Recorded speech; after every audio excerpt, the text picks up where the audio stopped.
HR issues can kill you. One complaint against your company can turn your world upside down.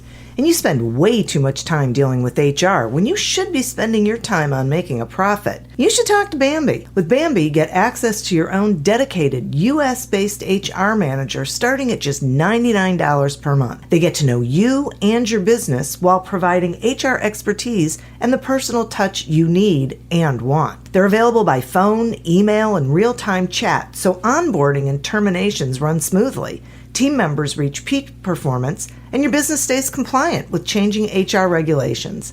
And with Bambee's HR Autopilot, you'll automate important HR practices like setting policies, training, and feedback. HR managers can easily cost $80,000 a year, but Bambee starts at $99 per month.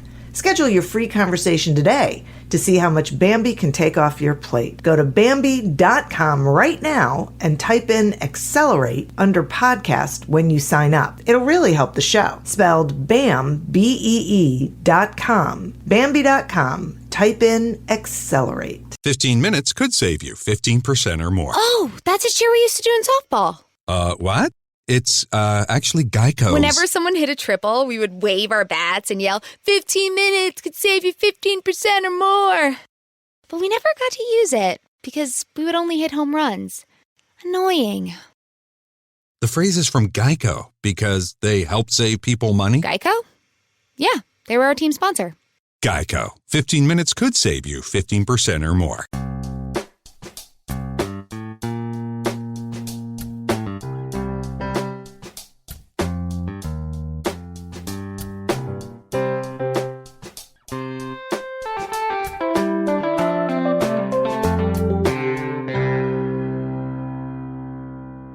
Welcome to Accelerate Your Business Growth with your host, Diane Helbig. Diane is a leading small business development and leadership coach, author, and speaker who is passionate about sharing valuable ideas, tips, and techniques with business professionals worldwide. Diane brings you the world's experts and gurus in all things business. Whether it's sales, structure, social media, planning, or plateauing, guests bring their expertise and energy to each episode. When growing your business is your focus, Accelerate Your Business Growth is the show to listen to. Got a topic or guest suggestion? Let Diane know.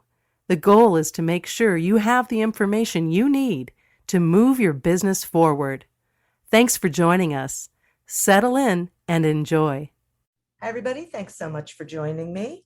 Today's podcast is sponsored by Audible.com, and you can get a free trial by going to audibletrial.com/businessgrowth. When you do, really go exploring. Check out the audiobooks, check out the other content as well. The Accelerate Your Business Growth podcast continues to enjoy inclusion on lists of the best podcasts to listen to in a variety of business categories. And this is really because of the guests. These are people who have expertise in particular areas of business, and they join me for a conversation where they share their expertise with all of you. Today is no different. My guest today is David Lucatch.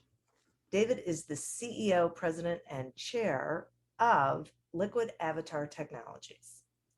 He spent over 35 years as a serial entrepreneur in the international marketing arena, and over 25 years of that developing technologies and taking them to market.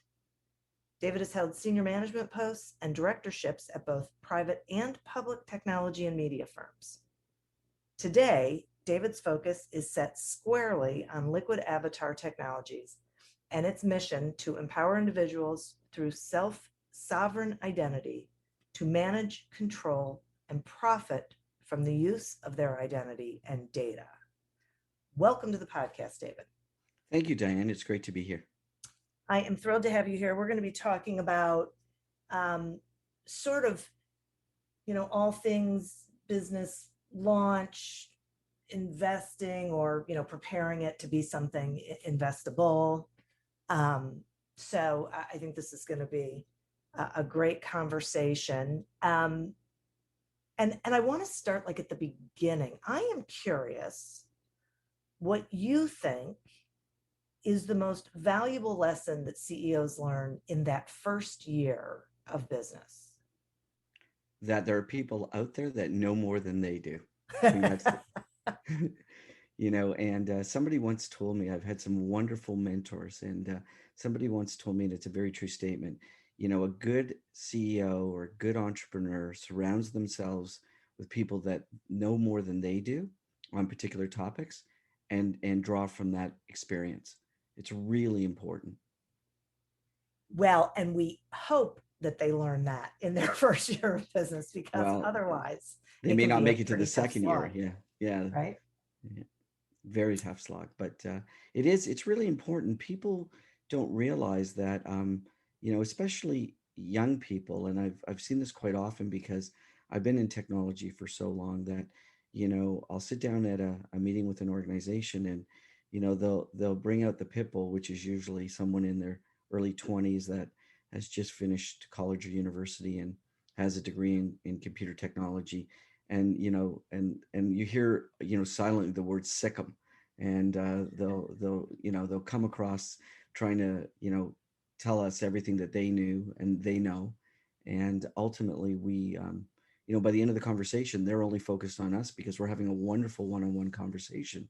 So it's all about really, knowing your audience, working with people that know more than you do, and really setting out to learn something new every day. Yeah, yeah, definitely.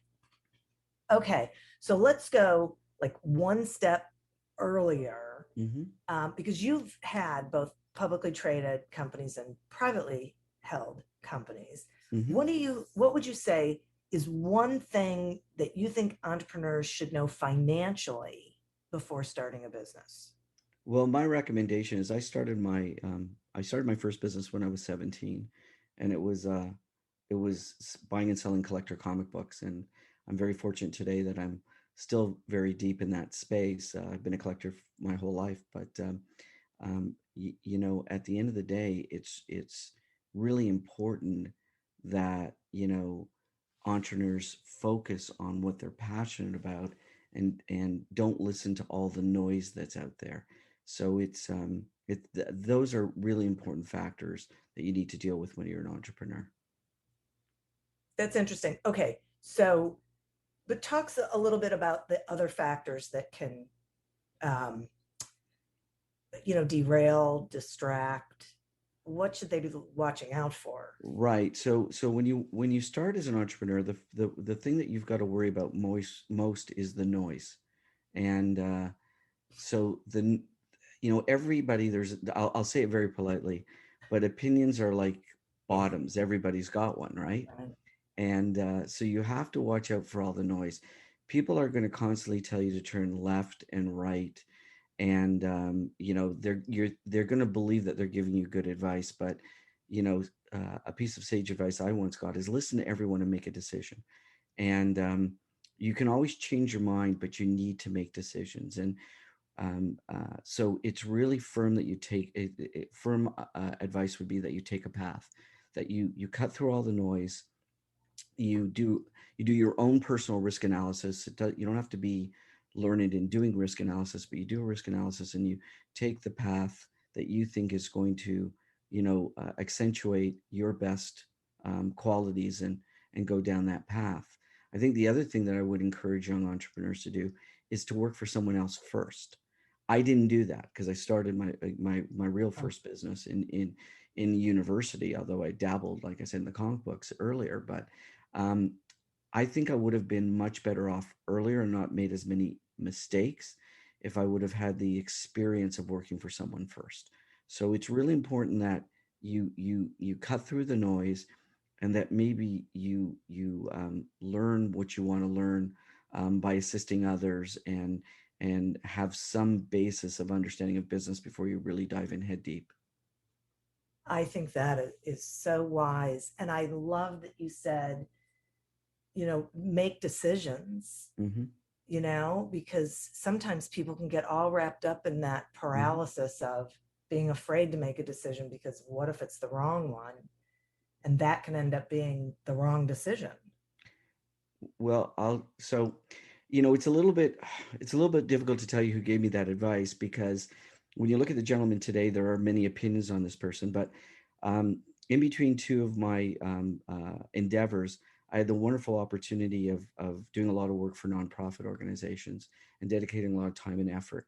And as a thank you for some of the work I did for some of the police organizations in the United States, um, I was offered in 2002 a one-on-one with Rudolph Giuliani, who had, was America's mayor, had Yeah. just, finished at 9/11. And, I go back to the opinion and that time when he was, an amazing individual. I don't want to comment on what Hmm. people might think today or not think. That's their own opinion. But he gave me that advice and I took it to heart. I said, he asked me if I had any questions for him. And I said, what do you think makes a great leader? And I had just finished reading his book on leadership. And he says, a great leader makes a decision. And I took that to heart because he was a gentleman that had to make decisions about life and death with some of his own friends, putting them in harm's way um, Yeah. during 9/11. Yeah.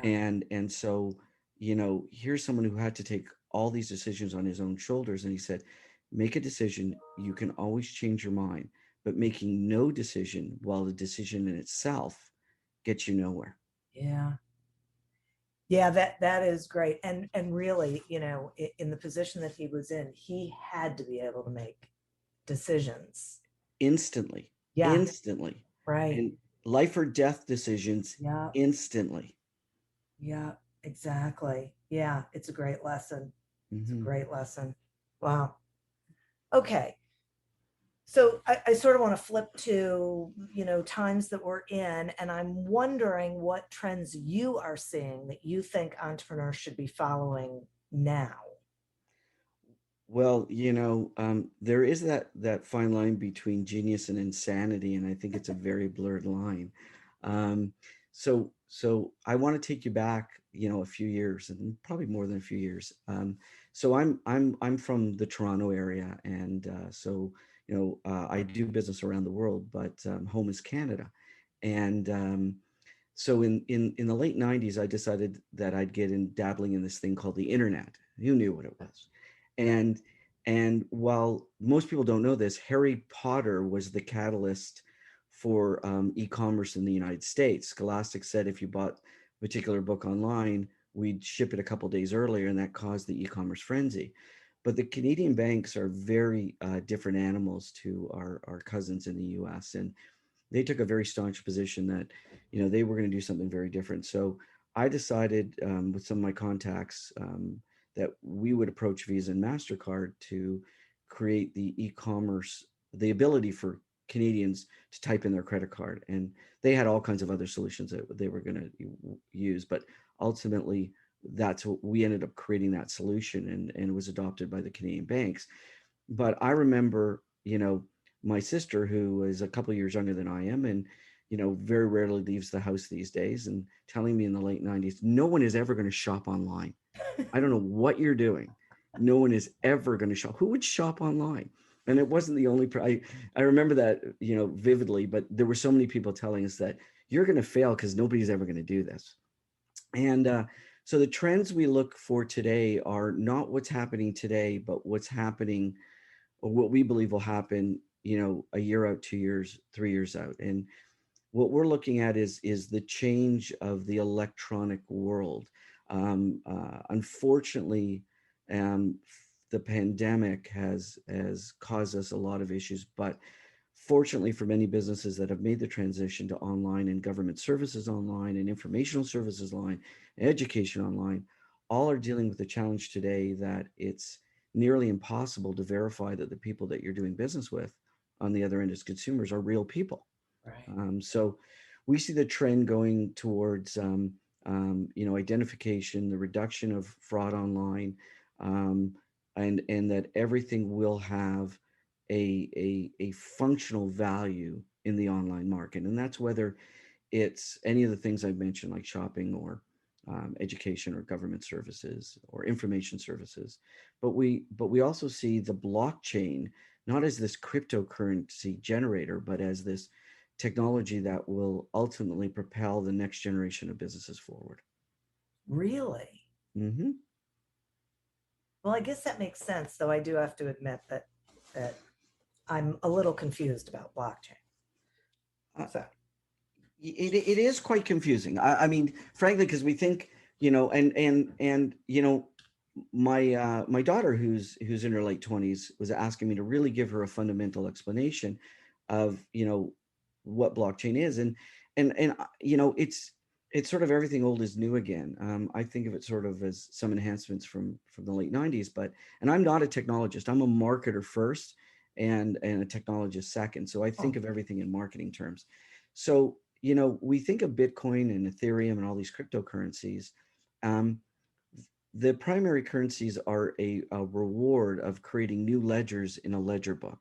For if you want to think of it from an old style situation, when you kept accounting records, you had a book that you constantly increased the number of pages on.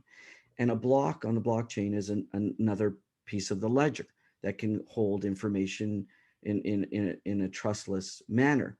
But um, so there's public blockchains and there's private blockchains, and private blockchains use the same type of technology, but there's sort of a fence around them so that they only allow people that are supposed to be inside that fence in that fence. So something like identity, which we work in, you wouldn't want somebody who is a bad actor creating identities inside your ecosystem. So we would probably use a system that has more authorities and more of a private nature as opposed to a public blockchain like Ethereum. So it really is a new way of holding records and information, and that's kind of the simplest way to look at it. okay. Sorry, it probably was complex but simple, hopefully at the same time. It's just one of those things. Yeah. I mean, this is going to sound ridiculous, but for me, it's like electricity. I don't really understand how it works, but I know when I flip a switch, the light comes on. So, Well, sure. I mean, that's what we all want to do. I mean, people want to get deep into the weeds. It's like, and then the problem is every time you ask me what time it is, I'm telling people how to build a watch. It's so I just want to tell you what time it is, really. right. That's all I want to know. So I've decided at this moment in time that is all I want to know. That's okay. Excellent. Okay. Thank you. I'm going to take a quick sponsor break and then we'll continue the conversation after that. This podcast is sponsored by audible.com. And while I'm sure you are aware that audible.com has thousands of audiobook titles to choose from, you might not know about the other content like podcasts and Audible originals, guided meditations, and so much more. So head on over to audibletrial.com/businessgrowth, sign up for a free trial and go exploring. Enjoy the adventure. Check out what's there. I think one of the things that you might notice that I value about audible.com is that I can access totally different kinds of audio content all in one place. So I could be listening to an audiobook and then I could go do a guided meditation and I don't have to leave the platform. So check it out for yourself, see what you think. I think you will enjoy it and be pleasantly surprised. And they're always adding new things to it as well, which makes it nice. Today we are speaking with David Lucatch about investing in, launching, and selling a business.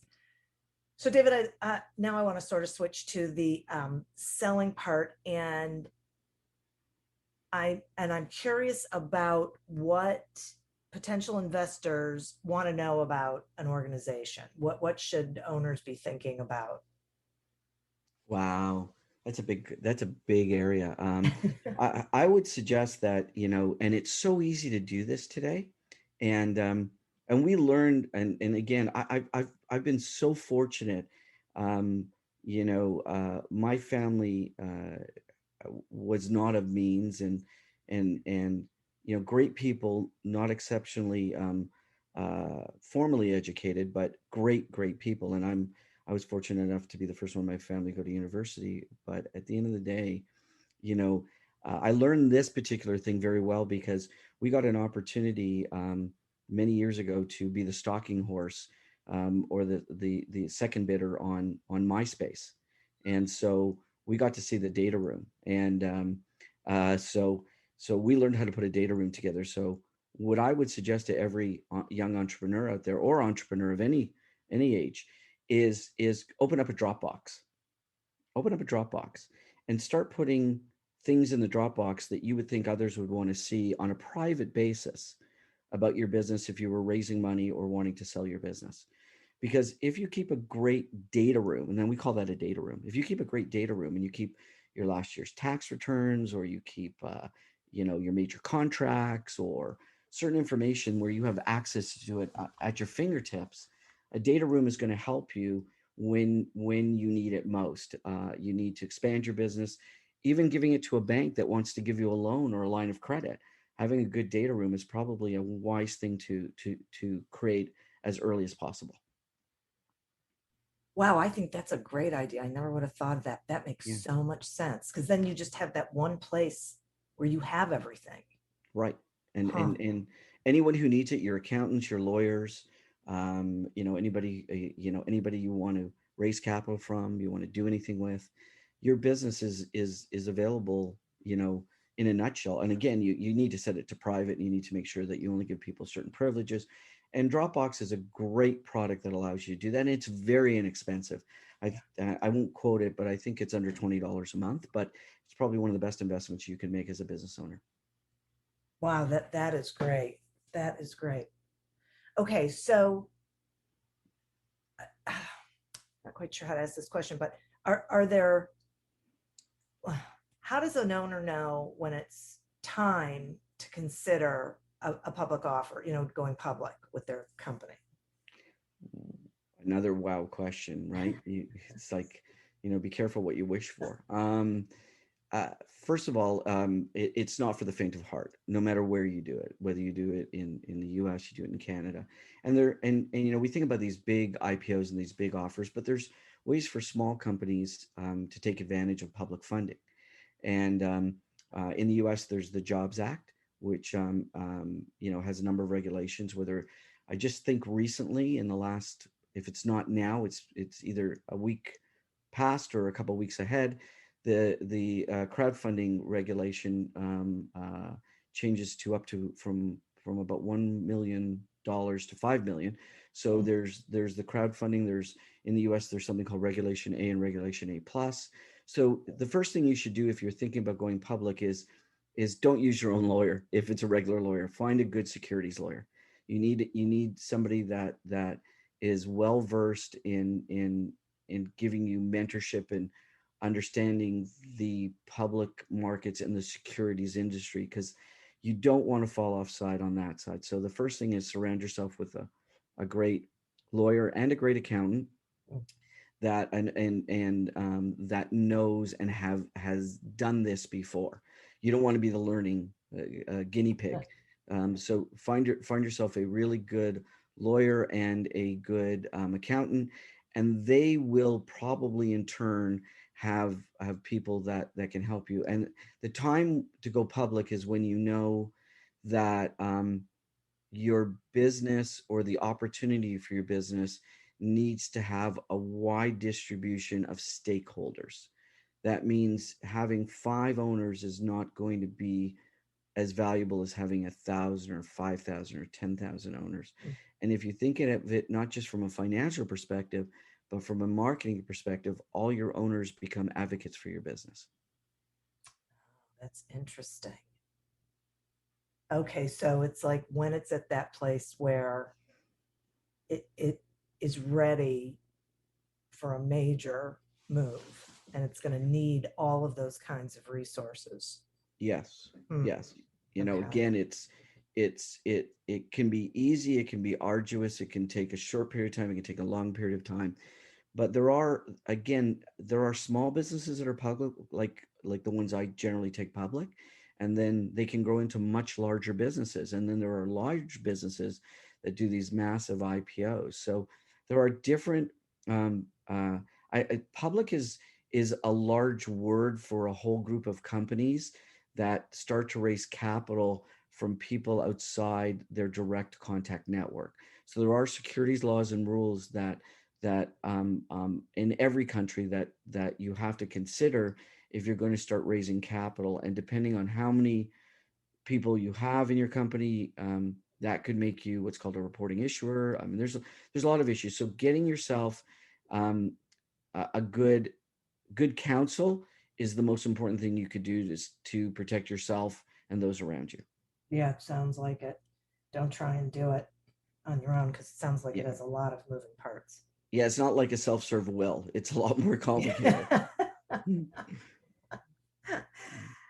Okay. A lot of, I find that a lot of business owners end up really getting in the weeds of their business. Mhm. And so I'm curious if you have noticed and can share if there are like signs that a business owner is way too deep in their organization. Um, again, good advice. Someone said when we all agree, one of us is redundant, right? So I love that. if everyone agrees with you, you're too deep in the woods because everyone's either afraid to tell you that this could be a path of destruction and or you've got too many yes people in your organization. The idea between an organization as an organism, it's got to go through a little bit of strife. So you've got to have people that are willing to push back and it's not politics, it's everybody rowing in the same direction, but knowing that you've got to go down this side of the river, not that side of the river, to avoid the waterfall. And so again, it goes back to the earlier advice of surround yourself with people who know more than you do. So you're too deep if every decision that needs to be made requires your attention. That's number one. Number two is you should be leading the vision of the company and have people who can execute around you. But you don't need to execute everything. And it's hard at the beginning. I mean, my team looks to me for leadership and vision. And I like to be one of the hardest workers in our business, but we've got such a fantastic team of people that I we I could never do this alone. It just would never happen. So you've got to know how to surround yourself with great people. Yeah, I love that. And I think part of that is understanding that it's not necessarily your job to have all the answers, but it's your job to convene the conversations to find the answers. Absolutely. And you've got to have people around you with the answers, right? Right, Right. right. Again, and if everybody just agrees with you, you your business won't survive. Yeah, yeah, exactly. So that's interesting. And then it feels like you want to make sure that you're creating a culture and an environment where um, if someone notices that maybe you're executing when there are people there who can do it, they feel comfortable saying something about it. Absolutely. Very fortunate. We've just brought on somebody to our firm that has worked with my companies for 30 years. And when I left my last company in good shape, he stayed on with that company, and he's recently left, and I've brought him on board. And he's in 2 days, he's told me 5 things that I've known need to be repaired. I just haven't had the time. And Mm, he's noticed it in a couple days, and now I've put him on a mission to repair those items. And the other thing too is don't let time or space be an issue. I've worked in offices my entire career, but in the last 2.5 years, we haven't had an office. And I shockingly and proud to say this, but our chief financial officer, who I see every day on Zoom, I have never met in person. I mean, I've worked with him now for, I want to say 7 months, and never met him. My wow. executive assistant, I've never met her.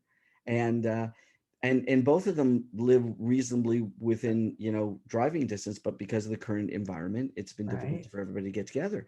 But we have people now all over the world. So time and distance is not your enemy. It is your friend in Yeah. this new environment. So embrace it. There are companies, and just I've heard this through a couple of my people, that it, people are moving outside of cities now because, companies are hiring people based on a job and a pay rate, not where you live.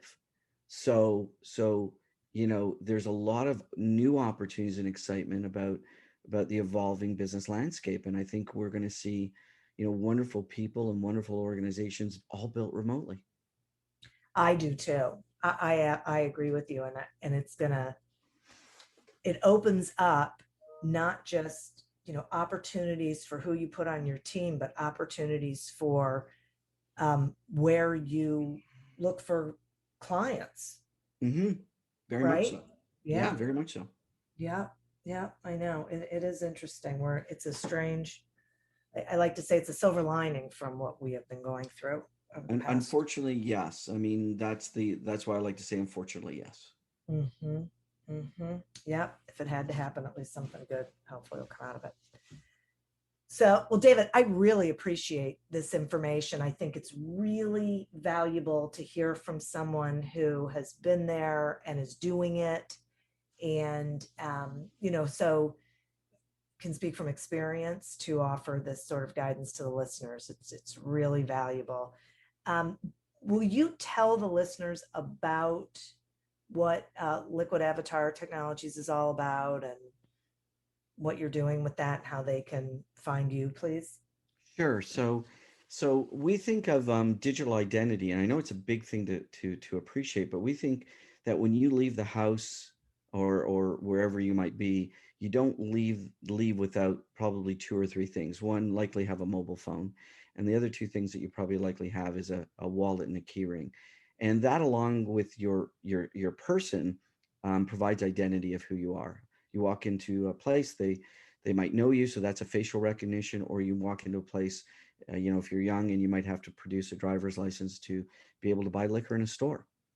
And to get into your car, your home, your office, you need keys. Well, we're Liquid Avatar is underneath that 5% of fun that that everybody will recognize about creating an avatar and managing, sort of your personas online and having all these great things you can do with digital representations of yourself at Liquid Avatar. Below that 5%, or below the waterline of the iceberg, is technology that allows you to literally create those tools, wallets and key rings that you would have in the real world, along with your biometrics, your facial recognition, so that you can control all your online identity information. So you are in control of it. It's yours. You own it. You manage it. And so Liquid Avatar is, I like to say, the fun and engaging part of our avatars is the peanut butter on a bitter pill that you might feed a cat or a dog. And digital avatar, right? And digital identity is that pill. We also think that just like a browser or search or online communication like we're doing now, digital identity is addressable to 100% of the online market. Everybody will have to prove who they are. If you're going to school and taking exams, if you want to get a piece of government ID online, even if you want to use a credit card online in the future, you're going to have to prove who you are. So we create the tools and services that are free of charge to users for them to be able to manage these new evolving requirements and the ability to prove who they are.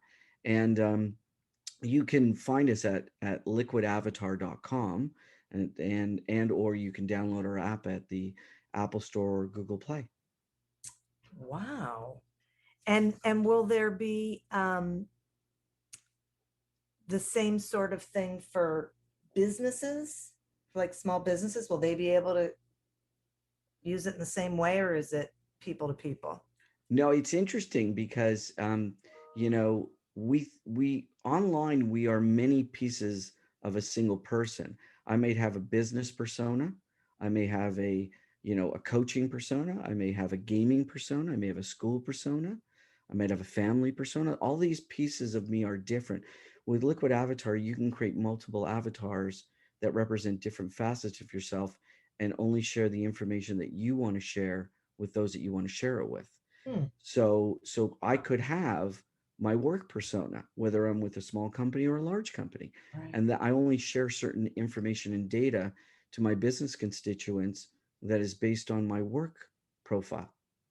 they don't get to see my Facebook page, and they don't get to see my Discord or my Twitch page because I'm a gamer. They only get to see the things I want them to see. And rather than, for those that might be familiar with a V card, like sharing a piece of information, you'll be able to share all that information through our avatars. You'll be able to go back and forth and share all that information through avatars. That's crazy. Yeah, well, that would explain us pretty much. Yeah. Lunatic. I'm pretty sure Exactly. somewhere I heard lunatic earlier. Exactly. Oh my gosh. Well, thank you so much. And listeners, thank you. You are who we're doing this for. I'd also like to thank our sponsor, audible.com.